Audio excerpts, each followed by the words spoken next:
bagaimana sholat dalam keadaan baju beroli, berlumpur, berdaki. Ketahuilah, kita harus mempermudah urusan sholat.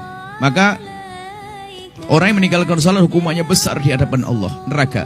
Tapi kami yakin bahwa ada hamba-hamba Allah yang tidak sholat itu bukan karena dia ingin masuk neraka. Tapi banyak di antara mereka yang tidak sholat itu karena tidak mengerti kalau sholat itu mudah. Maka kalau ada orang tidak bisa sholat, bukan yang salah dia, yang salah ustadznya, mempersulit urusan sholat. Ini selalu kami hadirkan. Sholat memang sebisa mungkin ada sempurna dengan baju. Sempurna.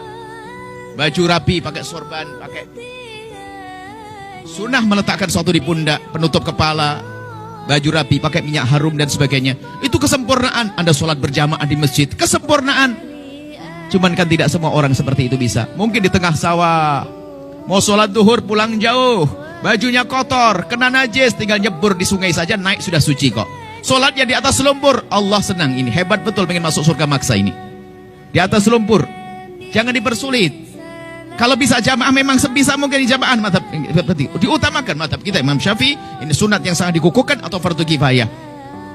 Madhab Imam Ahmad mengatakan wajib. Anggap saja ini adalah keutamaan, itu saja, jelas. Kemudian termasuk pakai oli sah. Cuman diibu kalau bisa ganti yang bagus. Aduh repot. Ya jangan sampai tidak sholat. Sholat di atas oli yang lagi mengalir, sah sholatnya, hebat, jidatnya berbau oli. Jangan tinggalkan sholat. Karena meninggalkan sholat adalah dosa besar, dosa besar, dosa besar. Anda sholat, maka jangan persulit urusan sholat. Mekena, tidak harus pakai mekena khusus. Ini menutup aurat sudah sah. Kaos kaki saja pakai kaos kaki. Kalau kaos kaki tidak punya, pinjam sarung suami. Suaminya di rumah. Nah, sudah begini nggak harus pakai mekena khusus. Tidak harus putih mekena, asalkan menutup sekujur tubuh kecuali wajah dan telapak tangan. Telapak tangan boleh terlihat. Tolong permudah urusan sholat. Tidak harus pakai digelar di mana saja. Ini sah sholat di sini. Ini tidak najis. Siapa bilang najis? Bumi Allah semuanya suci, baru akan berubah menjadi najis kalau Anda yakin melihatnya. Ada orang kencing di sini nggak? Ada yang lihat kencing di sini?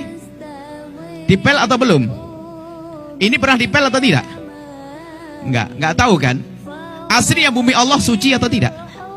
Biarpun tidak dipel berarti tidak akan berubah menjadi najis kecuali ada jamaah kencing di sini berdiri.